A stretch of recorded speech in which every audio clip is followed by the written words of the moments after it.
Hello friends, welcome back to my channel investing skill में आपका स्वागत है।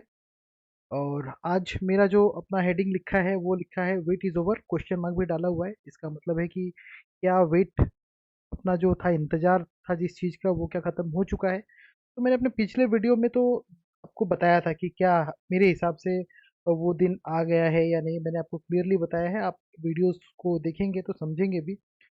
लेकिन आज हम लोग स्टार्ट करेंगे कुछ और चीज के साथ कि वेल्थ एक्चुअल कैसे क्रिएट किया जाता है या वेल्थ कैसे क्रिएट करना चाहिए।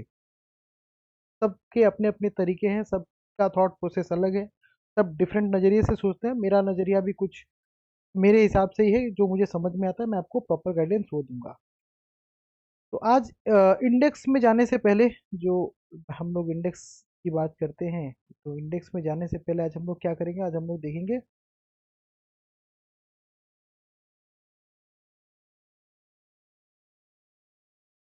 इंडेक्स में जाने से पहले आज हम लोग क्या देखेंगे कि कैसे करके कुछ दूसरे नज़रिए से हम लोग देखने की कोशिश करेंगे। तो पहले समझ लेते हैं कि मैं सेबी रजिस्टर्ड एनालिसिस नहीं हूँ। मैं जो भी इन्फॉर्मेशन दूंगा, जो मुझे समझ में आता है और जो मुझे प्राइस एक्शन समझ में आता है चार्ट के हिसाब से, वही मैं आपको समझाने की कोशिश करूंगा। तो चलिए जानते हैं कैसे हम लोग वेल्थ क्रिएट कर सकते हैं। तो इसका एक ही मतलब तरीका है, या आपको म्यूचुअल फंड में करना चाहिए इन्वेस्टमेंट या डायरेक्ट इक्विटी में करना चाहिए। तो सबके सोच अलग अलग है, किसी को डायरेक्ट इक्विटी पसंद है, किसी को म्यूचुअल फंड पसंद है।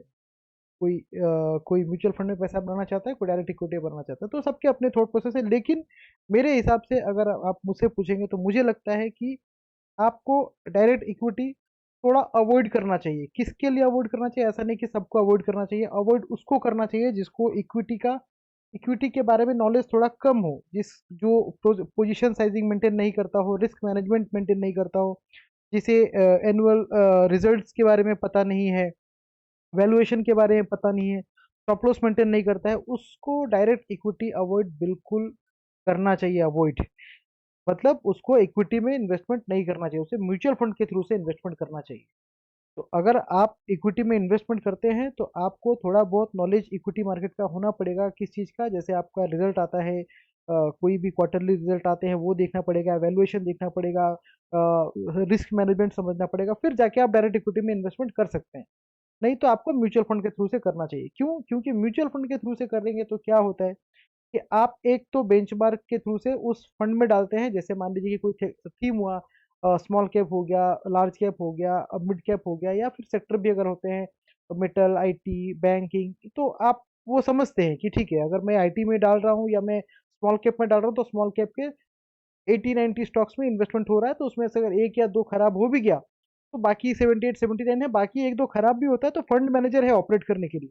इसका नॉलेज आपको नहीं है, मैं वही चीज समझा रहा हूँ कि अगर एक कंपनी का क्वार्टरली रिजल्ट खराब होता है या उसमें कुछ भी खराबी आती है तो एक फंड मैनेजर वो देखता है और अपने स्कीम्स में से उसको निकाल लेता है।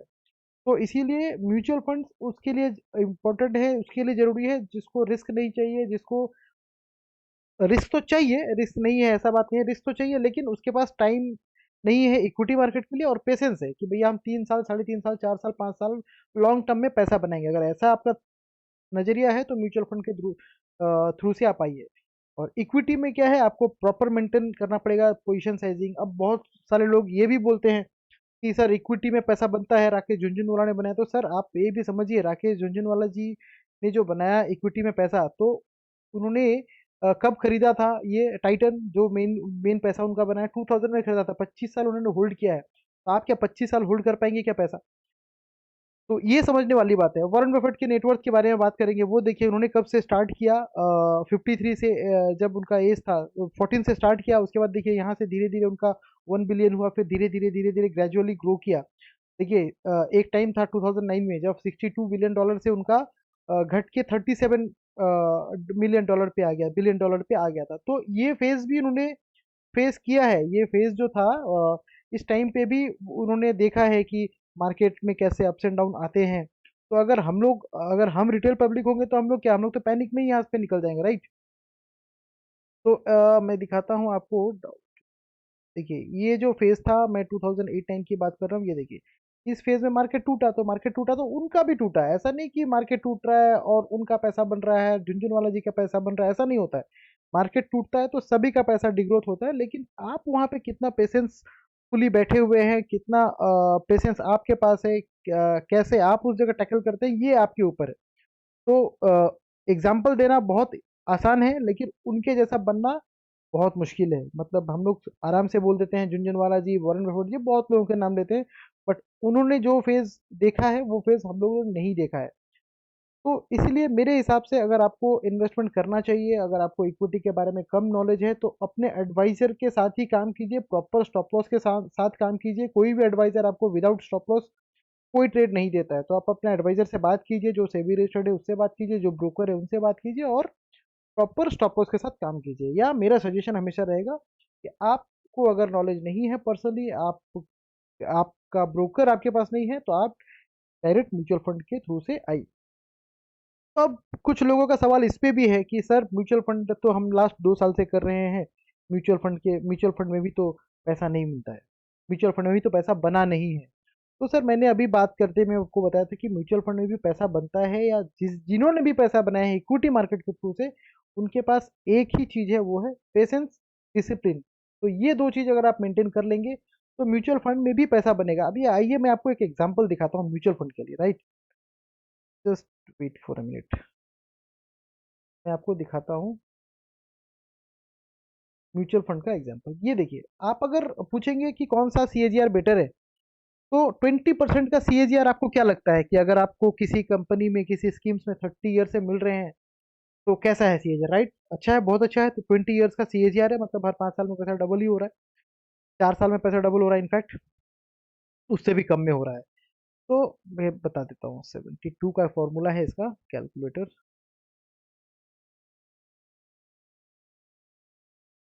20 मतलब 3.5 साल में पैसा आपका डबल हो रहा है, 3 साल 6 महीने पैसा डबल हो रहा है। अगर 20 के सीएजीआर से आज के डेट पे बन रहा है, तो अब मैं आपको समझाता हूँ कि ये कैसे होता है। ये देखिए, ये H D F C flexi के फंड आप सर्च कीजिएगा। ये एक ऐसा फंड है जो 1995 में लॉन्च हुआ था, और अभी तक चल रहा है, और इसका रिटर्न सबसे अच्छा है, 20% का सीएजीआर है। अब जिन्होंने 1995 में 10,000 का सिप स्टार्ट किया था, उसके एग्जाम्पल के साथ मैं आपको समझाना चाहता हूँ कि कैसे, क्या क्या जर्नी उन लोगों ने फेस किया है, तब जाके आज इस लेवल पे पहुंचे हैं। तो 1995 में जिसने 10,000 का सिप स्टार्ट किया, तो पहले साल में क्या था, 1,20,000 रुपया उसने दिया, राइट। उसको उनको यूनिट इतना मिल गया, और स्कीम के हिसाब से उनका वैल्यू जो था 1 लाख रुपया था। मतलब 1,20,000 इन्वेस्टमेंट किया, 1 लाख, 21% नेगेटिव रिटर्न मिला था पहला साल H D F C flexi के।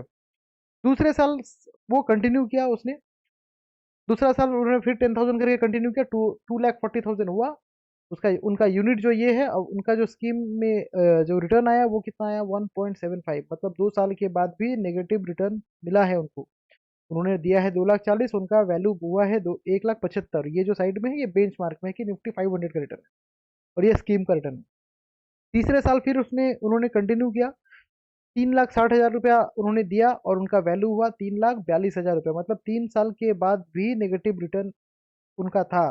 तो आप अगर आज के डेट पे रहोगे, तो आप तो हमेशा पोर्टफोलियो देखोगे, अपना ओपन करोगे मोबाइल ऐप, और देखोगे भैया नेगेटिव रिटर्न है, आप अपने एडवाइजर को बोलोगे या खुद से निकाल लोगे, भैया नहीं म्यूचुअल फंड में पैसा बनता नहीं है, निकाल लेते हैं। लेकिन मान लीजिए किसी एक्स एक्स ने कंप्लीट किया इस जर्नी को, तो क्या किया, फिर 1990 में उसने फिर 10,000 किया, तो 4,80,000 हुआ, उनका वैल्यू 6,19,000 वैल्यू हुआ। मतलब जो रिटर्न है वो थोड़ा बड़ा है, लेकिन नेगेटिव मार्केट ने नेगेटिव रिटर्न दिया था उस साल भी। तो 4 साल के बाद भी 4,80,000 का वैल्यूएशन 6,19,000 ही ग्रो किया है। तो अगर आप देखेंगे तो रिटर्न तो बहुत कम मिला हुआ, राइट। अब 1999 में क्या हुआ, किस्मत का खेल थोड़ा बदला यहाँ पे। फिर उन्होंने कंटिन्यू किया 10,000 करके, तो 6 लाख रुपया जमा किया। अब उनका वैल्यूएशन जो है वो 17 लाख रुपया। तो 1 साल में ही देखिए, उनका 6 लाख का वैल्यू जो है वो 17 लाख हो गया। 64% मार्केट ने उस साल रिटर्न दिया था। क्यों दिया था, कारगिल वॉर था, एनडीए फॉर्म, सेंट्रल गवर्नमेंट में जो एनडीए फॉर्म ने अपना गवर्नमेंट फॉर्म किया था, इसकी वजह से मार्केट में मूवमेंट आई थी वन साइडेड, राइट। 2000 में क्या हुआ, उन्होंने फिर 7,20,000 रुपये दिया, 9,20,000 हुआ। 2001 तक भी देखिए उन्होंने दिया 8,40,000, 16 लाख हो गया, डबल हुआ। उसके बाद से देखिए ग्रेजुअली अब किस तरीके से ग्रो हुआ, कंटिन्यूसली 4 साल मार्केट, 5 साल अब था 90, फिर 10,80,000 का 50 लाख, 12 लाख का 60 लाख। आज के डेट पे अगर देखेंगे तो 37 लाख इन्वेस्टेड है 2026 के हिसाब से और वैल्यू होगा 21 CR। तो इन्होंने जो अगर कोई इस पे कंटिन्यू किया होगा तो उन्होंने ये सारे फेज देखे होंगे, जो भी डाउन है यहाँ पे देखिए 5% है, 25% है, 52% है। तो ये फेस फेस करने के बाद, उन्होंने ये जर्नी करने के बाद आज का वैल्यूएशन ये आ रहा है। तो आज अगर देखेंगे तो सिंस इंसेप्शन क्या है, 37 लाख इन्वेस्टेड था और वैल्यू अभी के डेट पे क्या है, 21 CR है। रिटर्न कितना है, 20% है। बेंचमार्क रिटर्न क्या है, 14% है और एडिशनल वेंचर रिटर्न 13.25% है। तो बेंचमार्क से बहुत अच्छा कर रही है कंपनी ये स्कीम्स। तो मैं ये नहीं बोल रहा हूँ कि आपको इसकी स्कीम में डालना, मैंने जस्ट ये एग्जांपल दिया है कि आपको समझने के लिए कि जर्नी म्यूचुअल फंड में आसान नहीं है। आपको पेशेंस रखना पड़ता है, आपको समय देना पड़ता है, फिर जाके आपका जब 7 साल 8 साल हो जाता है, फिर जब आपको कंपाउंडिंग इंटरेस्ट मिलता है, कंपाउंडिंग रिटर्न मिलता है, तब जाके आपको समझ में आता है। एसआईपी कैलकुलेटर, और आप एक चीज दिखाना चाहता हूँ मैं आपको, एसआईपी कैलकुलेटर अगर आप देखते हैं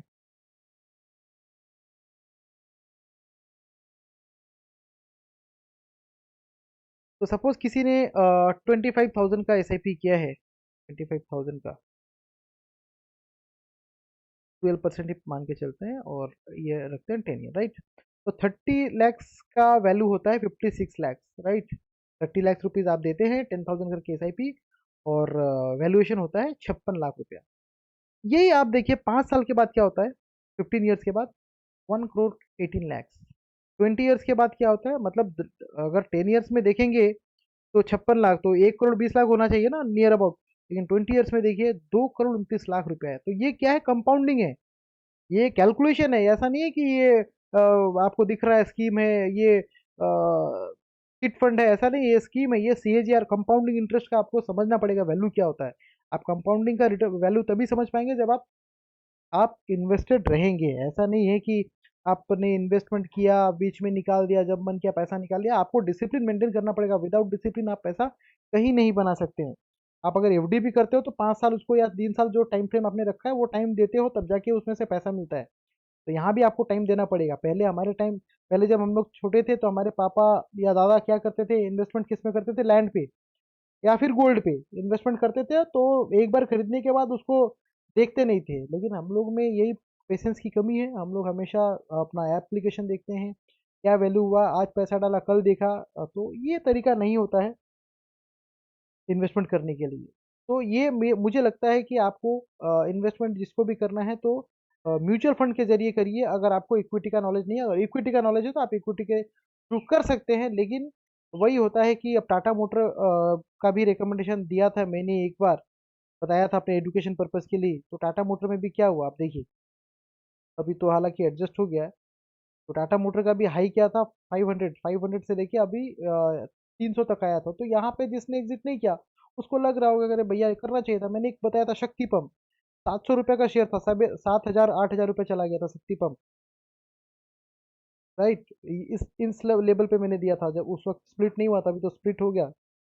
तो ये भी दिया था। लेकिन क्या आप लोग यहाँ तक होल्ड कर पाए? अगर यहाँ होल्ड कर पाए तो इस पैनिक से डर जाएंगे। तो आपको या तो रिस्क मैनेजमेंट करना पड़ेगा या फिर आपको प्रॉपर स्टॉप लॉस डाल के ही काम करना पड़ेगा, अगर इक्विटी में काम करते हैं और पैसा अपना सेफ रखना है तो और दूसरी बात है, देखिए जैसे आपको वेल्थ को कैसे देखना चाहिए। मेरे हिसाब से वेल्थ इक्वल टू HEALTH। आप जैसे हेल्थ हेल्थ को अपना ध्यान रखते हैं, वैसे वेल्थ को भी ध्यान रखना चाहिए। अगर आपके तबीयत में कुछ खराबी आती है तो आप डॉक्टर के पास जाते हैं, वहाँ पैसा लगता है, वहाँ आपको ट्रीटमेंट करना पड़ता है, उसमें भी खर्चा आता है, राइट। तो वेल्थ पे भी अगर आपका वेल्थ के जब जर्नी खराब चल रहा है, आपका वैल्यूएशन डाउन है, तो आप उस पर पैसा डालने की कोशिश कीजिए, ना कि पैसा निकालने की कोशिश करेंगे आप। तो इस तरीके से अगर आप देखेंगे, इस तरीके से समझेंगे, अपने लाइफस्टाइल को ऐसा चेंज करेंगे तो डेफिनेटली है पैसा आपको बनेगा। लेकिन टाइम देना पड़ेगा, ऐसा नहीं कि आज आपने पैसा डाला और कल पैसा बन जाएगा। बहुत से लोग मुझे बोलते हैं कि सर पैसा निकाल लेते हैं, पैसा कुछ लोगों ने निकाला भी है। तो उनको पता चलेगा, आज पता नहीं चलेगा, जब 2029 होगा, जब उसके फ्रेंड्स इसको कंटिन्यू करेंगे, तब उनको पता चलेगा कि उन्होंने कितनी बड़ी गलती की। और ये जो फेज पिछला 2 साल का गया ना, ये गोल्डन अपॉर्चुनिटी था आप लोगों के लिए, हर किसी के लिए। क्योंकि मुझे लगता है कि अब जो मेरा जो मैंने अपने हेडिंग में लिखा था कि वेट ओवर ओवर हुआ या नहीं, जिस चीज़ का इंतजार था, तो उसके बारे में जिक्र करूंगा। लेकिन आपको पता चलेगा, जो अभी इन्वेस्टमेंट कर रहे हैं उनको पता चलेगा 3 साल 4 साल या 7 साल रखेंगे तो उसके बाद से आपको कंपाउंडिंग का बेनिफिट पता चलेगा, बट 3 साल 4 साल के बाद आपको रिटर्न दिखना चालू हो जाएगा। बट आप अभी आराम से रखिए पैसा, और अपने एडवाइजर से पूछिए। और ऐसा नहीं कि किसी भी राह चलता एडवाइजर से पूछ लेंगे कि सर मुझे क्या करना चाहिए, कौन सा म्यूचुअल फंड स्कीम लेना चाहिए, ऐसा नहीं होता। आप प्रॉपरली उसके साथ जुड़े रहिए। वो जैसा कहता है आपका एडवाइजर, जो आपको एडवाइस देता है, आप उसके साथ जुड़िए। अगर आपको जो एडवाइजर पसंद है, आप उनके साथ काम कीजिए, उनके साथ जुड़िए, वही आपको प्रॉपर गाइडेंस देंगे। तो ये है म्यूचुअल फंड करने का तरीका। आप रिस्क मैनेजमेंट कीजिए। और ये जो मैंने आपको बताया, लास्ट 2 इयर्स मार्केट में एक ये गोल्डन अपॉर्चुनिटी रहा है, मैं आपको वो भी दिखाता हूँ। ये देखिए, यहाँ से मार्केट ने रिटर्न नहीं दिया, राइट। 2000 यहाँ से तो 2000 अक्टूबर 2024 अक्टूबर से लेके अभी तक मार्केट में मतलब रिटर्न नहीं मिला। अगर आप देखेंगे, अगर तो नेगेटिव रिटर्न ही, इनफैक्ट अगर हम हाई को पकड़ते हैं तो नेगेटिव रिटर्न ही है अभी तक। अगर हम यहाँ पे भी देखेंगे तो हम लोगों को 8% नेगेटिव में इंडेक्स मिल रहा है। तो आप यहाँ पे इन्वेस्टमेंट कीजिए, यहाँ पे लमसम कीजिए, लमसम करने के बाद आप इसको कंटिन्यू कीजिए, भाया सिप कंटिन्यू कीजिए। तो ये तरीका होता है। तो चलिए, अब मैं आपको समझाता हूँ कि मुझे क्या लगता है इक्विटी मार्केट में पैसा बनेगा, आने वाले टाइम पे क्या होगा, ये मैं आपको समझाने की कोशिश करता हूँ। लेकिन आपसे एक रिक्वेस्ट है, मैं अगर मेरे वीडियोस पसंद आते हैं आपको, मेरा चैनल आप फॉलो करते हैं व्हाट्सएप पे भी, तो आप प्लीज़ अपने फ्रेंड्स के साथ शेयर कीजिए और उसको उस पर रिएक्ट कीजिए। एक रिएक्ट मिलता है तो मुझे थोड़ा मोटिवेशन मिलता है, काम करने का मन भी करता है। क्योंकि मेहनत मैं करता हूँ, ये वीडियो बनाता हूँ आप लोगों के लिए, नॉलेज के लिए बनाता हूँ। मेरा इसमें इंटेंशन ऐसा कुछ नहीं है कि मोनेटाइजेशन मेरा चैनल हो, ऐसा कुछ इंटेंशन मेरा नहीं है। तो मैंने पिछले कुछ 2 वीक से मैंने वीडियो बनाना चालू स्टार्ट किया है फिर से, जब से मुझे लगा है कि मार्केट में कुछ नया आया है। तो हाँ, मार्केट में मुझे नया दिखा है। मैं मेरा पिछला वीडियो देखेंगे तो आपको समझ में आएगा कि मैंने यहीं पे बताया था कि मार्केट में एक एक पॉजिटिव सेंटिमेंट अब आ रहा है। तो ये जो गैप है, हो सकता है कि इस गैप को फिल करे, ऐसा भी हो सकता है कि ना भी करे। तो मुझे अब पर्सनली ऐसा लग रहा है कि मार्केट एक लंबे रैली के लिए तैयार हो चुका है। आपको एक चीज एक एक एक डेटा फिर दिखाता हूँ। एक डेटा मैं फिर दिखाता हूँ।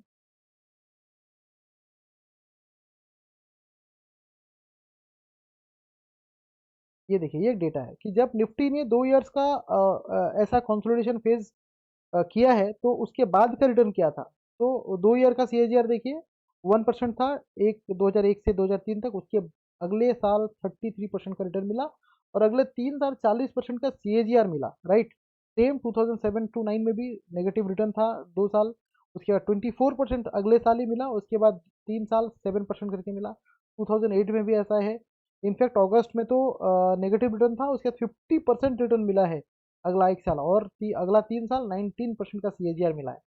तो 2 साल के कंसोलिडेशन के बाद मार्केट में एक बड़ा रैली आता है, एज पर डेटा। ऐसा मैं नहीं बोल रहा हूँ, ये डेटा बता रही है, तो मैं आपको आपके साथ वो शेयर कर रहा हूँ।